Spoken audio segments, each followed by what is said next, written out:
When I stepped out to the bright sunlight from the darkness of the movie house, I had only two things on my mind: Paul Newman and a ride home. I was wishing I looked like Paul Newman. He looks tough, and I don't. But I guess that my own looks aren't so bad. I have light brown, almost red hair, and greenish gray eyes. I wish they were more gray because I hate most guys that have green eyes. But I had to be content with what I have. My hair is longer than a lot of boys wear theirs, squared off in the back and long at the front and sides. But I'm a greaser, and most of my neighborhood barely bothers with haircuts. Besides, I look better with long hair. I had a long walk home and no company, and usually alone it anyway, for no reason except that I like to watch movies undisturbed so I can get into them and live with the actors. When I see a movie with someone, it's kind of uncomfortable, like having someone read your book over your shoulder. I'm different that way.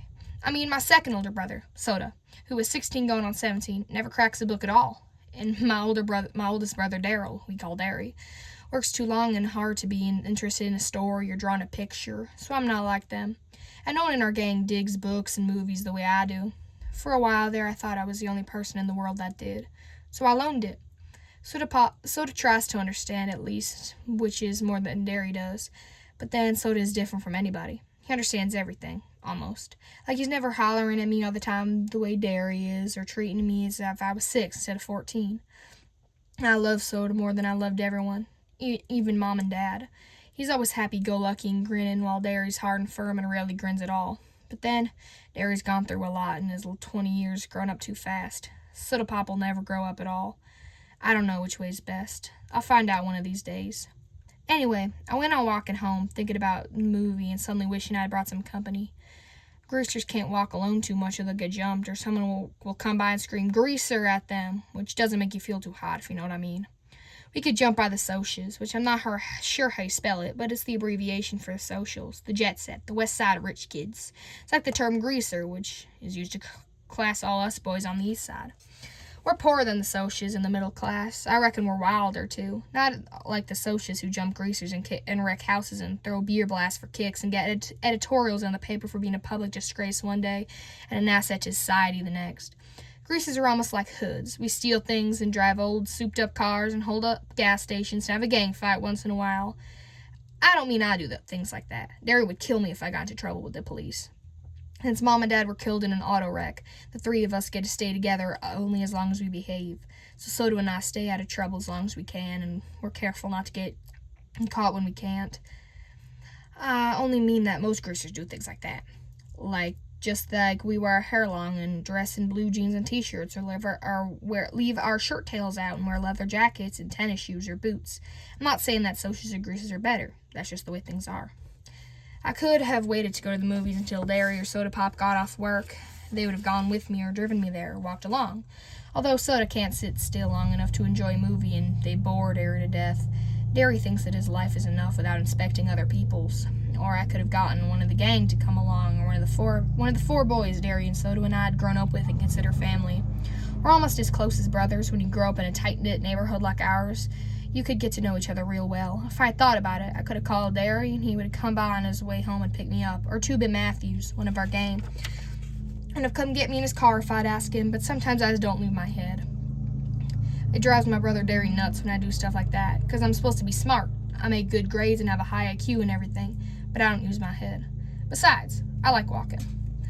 I about decided that I didn't like it so much, though, when I spotted that red Corvan traveling behind me. I was almost 2 blocks from home then, so I started walking a little faster. I'd never been jumped, but I'd seen Johnny after 4 socials got a hold of him, and it wasn't pretty. Johnny was scared of his own shadow after that. Johnny was 16 then. I knew it wasn't any use, though, the fast walking, even before the Corvair pulled up beside me and 5 socials got out. I got pretty scared. I'm pretty small for 14, even though I have a good build, and those guys were bigger than me. I automatically hitched my thumbs in my jeans and slouched. Wonder if I could make a break for it. I remember Johnny, his face all cut up and bruised, and I remembered how he cried when we found him half conscious in the lot. Johnny had it awful rough at home. It took him a lot to make him cry. I was sweating something fierce, although it was cold. I could feel my palms getting clammy and the perspiration running down my back. I get like that when I'm real scared. I glance around for a pop bottle or a stick or something. Steve Randall, Soda's best buddy, had once held off 4 guys with a busted pop bottle, but there was nothing. So I stood there like a bump on a log while they surrounded me. I don't use my head. They walked around slowly, silently, smiling. Hey, Grease, Lynn said in an overly friendly voice. We're going to do you a favor, Greaser. We're going to cut all that long, greasy hair off. He had a Madra shirt. I can still see it. Blue Madras. One of them laughed, then cussed me out in a low tone. I couldn't think of anything to say. There wasn't just a whole lot you could say while getting mugged, so I kept my mouth shut. Need a haircut, Greaser? The middle-sized blonde pulled out a knife out of his back pocket and flipped the blade open. I finally thought of something to say. No. I was backing up away from that knife, and of course I backed it right into one of them. They had me pinned down in a second. They had my arms and legs pinned down, and one of them was sitting on my chest with the knees on my elbows. And if you don't think that hurts, you're crazy. I could smell English leather, shaving lotion, and stale tobacco. I wondered foolishness I would suffocate here before they did anything. I was scared so bad I was wishing I would. I fought to get loose and almost did for a second. Then they tightened up on me, and the one lay on my chest slugged me a few times. So I lay still, swearing at them between gasps. A blade was held against my throat. How'd you like that haircut, just to begin just below the chin? It occurred to me that they could kill me. I went wild. I started screaming for soda, dairy, anyone. Someone put his hand over my mouth and I bit it as hard as I could, tasting the blood running through my teeth. I heard a muttered curse and got slugged again. They were stuffing a handkerchief in my mouth. One of them kept saying, "Shut him up, for Pete's sake, shut him up!" Then there were shouts and the pounding of feet, and the associates jumped up and left me lying there gasping. I lay there and wondered what in the world was happening. People were jumping over me and running by me, and I was too dazed to figure it out. Then someone had me up by the armpits and hauled me to my feet. It was Derry. "Are you all right, pony boy?" He was shaking me, and I wished he'd stop. I was dizzy enough. I could tell it was Derry, though, partly because of the voice, and partly because Derry's always rough with me without meaning to be. "I'm okay. Quit shaking me, Derry. I'm okay." He stopped instantly. "I'm sorry." He wasn't really. Derry isn't sorry for anything he does. It seems funny to me that he should look exactly like my father and act exactly the opposite of him. My father was only 40 when he died, and he looked 25, and a lot of people thought Derry and Dad were brother instead of father and son. But they only looked alike. My father was never rough with anyone without meaning to be. Derry's 6'2" and broad shoulders and muscular. He had dark brown hair that kicks out in the front and a slight cowlick in the back, just like Dad's. But Derry's eyes are his own. He's got eyes that are like two pieces of pale blue-green ice, the guy determined said to him, like the rest of him. He looks older than 20, tough, cool, and smart. He would be really handsome if his eyes weren't so cold. He doesn't understand anything that's not plain hard fact, but he uses his head. I sat down again, rubbing my cheek where I'd been slugged the most. Derry jammed his fist into his pocket. "They didn't hurt you too bad, did they?" They did. I was smarting and aching, my chest was sore, and I was so nervous my hands were shaking, and I wanted to start bawling. But you just don't say that to Derry. "I'm okay." Soda Pop came lopping back. By then I'd figured all the noise, and I heard the gang coming to come rescue me. He dropped down beside me, examining my head. "You got cut up a little, huh, pony boy?" I only looked at him blankly. "I did?" He pulled out a handkerchief and wet the side of it with his tongue and pressed it against the side of my head. "You're bleeding like a stuck pig." "I am?" "Look!" He showed me the handkerchief, red as if by magic. "Did they pull a blade on you?" I remember the voice. "Need a haircut, Greaser?" The blade must have slipped while he was trying to shut me up. Yeah. Soda was handsomer than anyone I know. Not like Derry. Soda's movie star kind of handsome. The kind that people stop on the streets to walk go by. But he's not as tall as Derry, and he's a little slimmer. But he has a finely drawn, sensitive face that somehow managed to be reckless and thoughtful at the same time. He's got dark old hair that he combs back, long and silky and straight, and in the summer, and as the sun bleaches it to a wheatening white gold. His eyes are dark brown, lively, dancing, recklessly laughing eyes that can be gentle and sympathetic one moment and blazing with anger the next. He has Dad's eyes, but Soda's one of a kind. You can get drunk in a drag race or dancing without ever getting near alcohol. In our neighborhood, it's rare to find a kid who doesn't drink a drop once in a while, but Soda never touches a drop. He doesn't need to. He gets drunk just plain on living. He understands everybody. He looked at me more closely. I looked away hurriedly because if you wanted to know the truth, I was starting to bawl. I knew I was white as I felt and was shaking like a leaf. Soda put his hand on my shoulder. "Easy, pony boy. They ain't gonna hurt you no more." "I know," I said, but the ground began to blur and I felt hot tears run down my cheeks. I brushed them away impatiently. "I'm just a little spooked, that's all." I drew in a quivering breath and quit crying.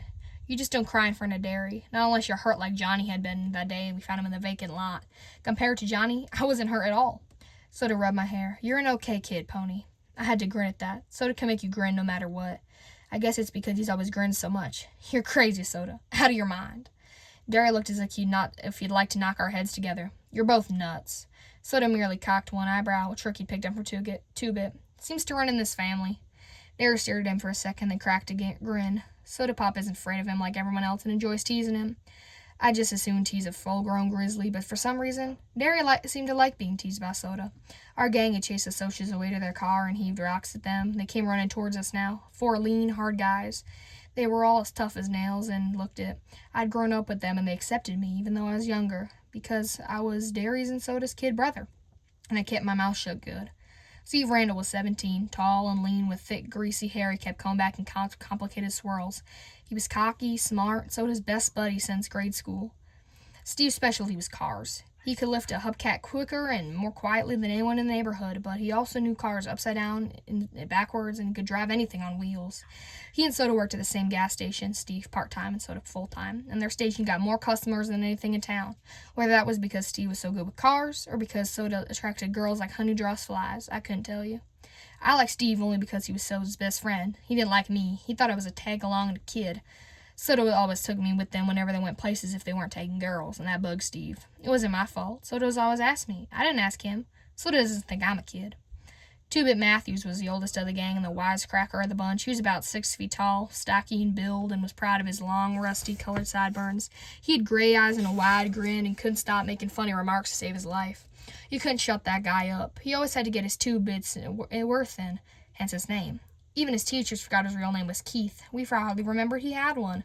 Life was one big joke to Two-Bit. He was famous for shoplifting and his black-handed switchblade, which he couldn't have acquired without his first talent.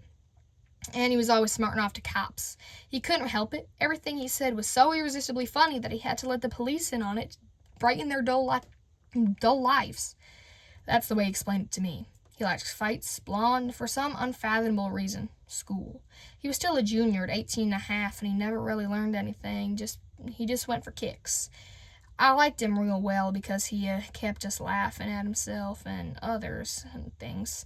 He reminded me of Will Rogers. Maybe it was the grin. If I had to pick the real character of the gang, it would be Dallas Winston, Dally.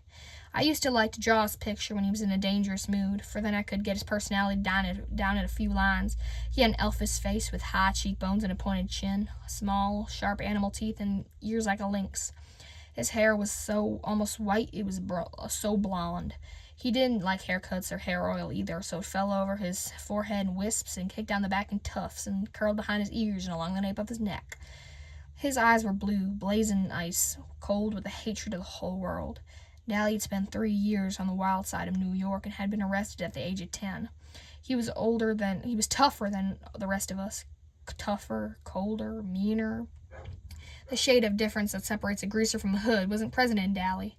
He was as wild as the boys in downtown outfits like Tim Shepard's gang.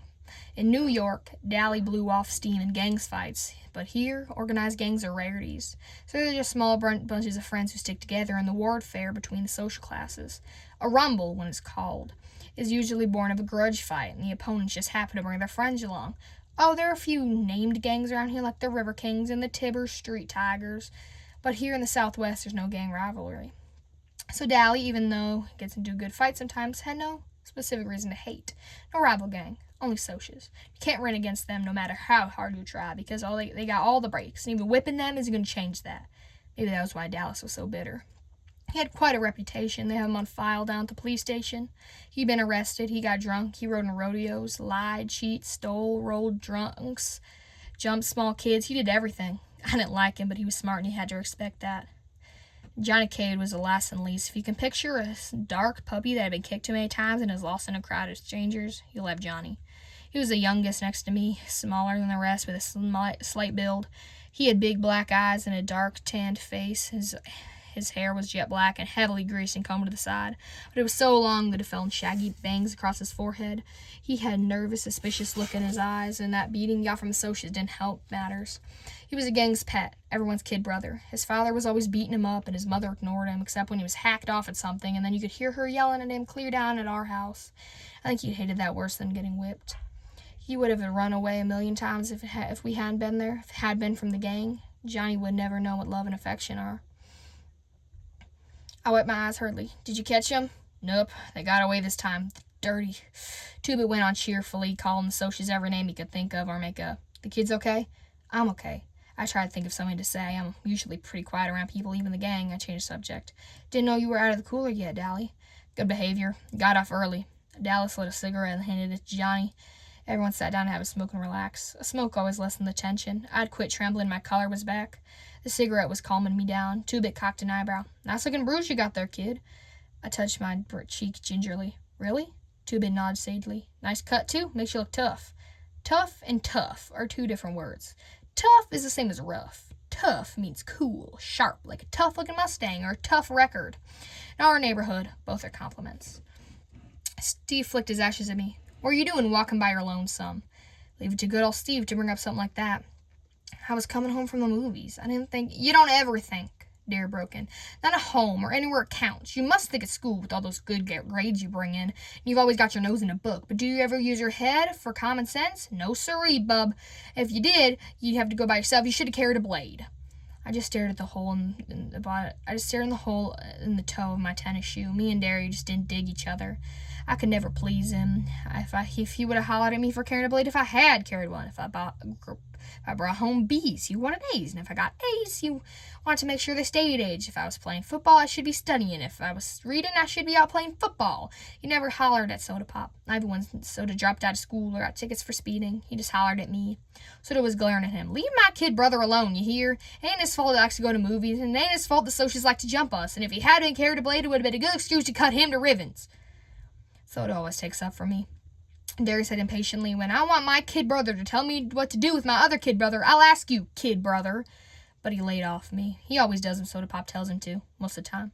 Next time, get one of us to go with you, Pony Boy, Two-Bit said. Any of us will. Speaking of movies, Dally yawned, flipping away his cigarette butt. I'm walking over to the nightly double tomorrow night. Anyone want to come over and hunt some action?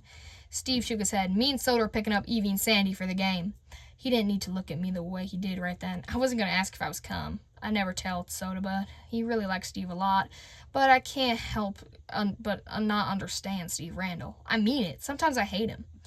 Derry sighed, just like I knew he would. Derry never had time to do anything anymore. I'm working tomorrow night. Dad looked at the rest of us. How about y'all? Two-Bit? Johnny Cake? You and Pony want to come? Me and Johnny will come, I said. I knew Johnny wouldn't open his mouth like just for it to. Okay, Derry? Yeah, since it ain't a school night. Derry was real good about letting me go places on the weekends. On school nights, I could barely leave the house.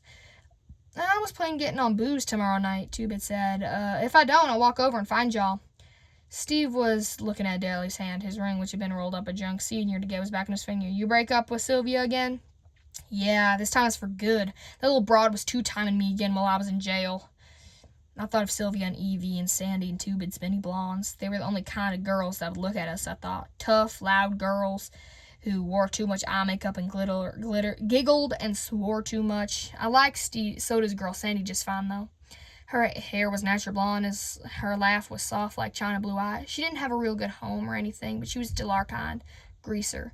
But she was a real nice girl. Still, lots of times I wonder what other girls were like. The girls who were bright-eyed and had their dresses a decent length and acted as if they would like to spit on us if given a chance. Some were afraid of us, and I'm remembering Dallas Winston. I didn't blame them. But most looked at us as if we were like dirt. Like, give us the same kind of looks that Socias did when they came by their Mustangs and Corvers and yelled grease at us. I wondered about them. The girls, I mean. Did they cry when their boys were arrested like Evie did when Steve got hauled in? Or did they run out on them the way Sylvia did Dallas? But maybe their boys didn't get arrested or beaten up or busted up in rodeos. I was still thinking about it when I was doing my homework that night. I had to read great expectations for English, and that kid Pip, he reminded me of us. The way he felt marked lousy because he wasn't a gentleman or anything, and the way that girl kept looking down on him. It happened to me once. One time in biology, I had to dissect a worm and the razor wouldn't cut. I used my switchblade. The minute I flicked it out, I forgot what I was doing, or I never would have done it. This girl right beside me gasped and said, "They are right. You are a hood." That didn't make me feel so hot. There was a lot of socials in that class. I get put in A classes because I'm mostly smart. And most of them thought it was pretty funny. I didn't, though. She was a cute girl. She looked real good in yellow. We deserve a lot of our trouble, I thought. Dallas deserves everything he gets, and should get worse if you want the truth. And Two-Bit, he doesn't really want or need half the things he swipes from the stores. He just thinks it's fun to swipe everything that isn't nailed down. I can understand why Soda Pop and Steve get into drag races and fight so much, though. Both of them had too much energy, too much feeling with no way to blow it off. Rub harder, Soda. And I heard Derry mumbling, "You're going to put me to sleep." I looked through the door. Soda Pop was giving Derry a back rub. Derry's always pulling muscles. He roofs houses, and he's trying to carry 2 bundles of roofing up the ladder. I knew Soda would put him to sleep because Soda can put anyone out when he sets his heart to it. I thought Derry worked too hard anyway. I did too. Derry didn't deserve to work like an old man when he was only 20. He'd been a real popular guy in school. He was captain of the football team and had been voted Boy of the Year. But we just didn't have the money for him to go to college, even with his athletic scholarship he won. Now he didn't have time to think between jobs to even think about college.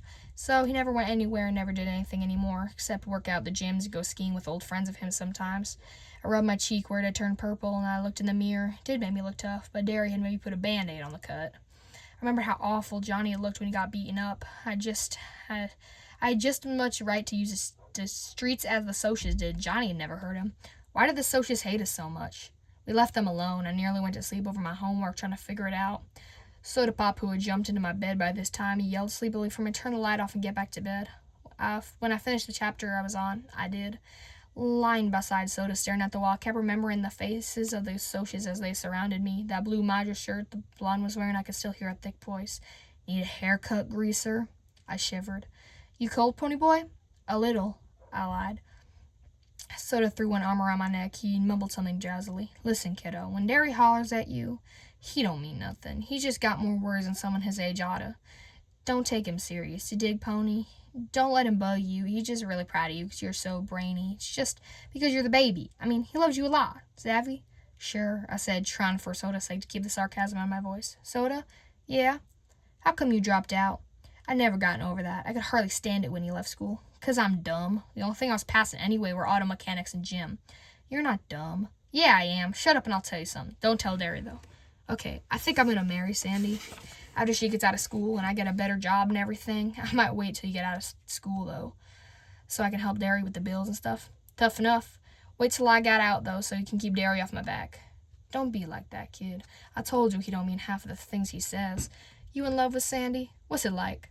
He sighed happily. It's real nice.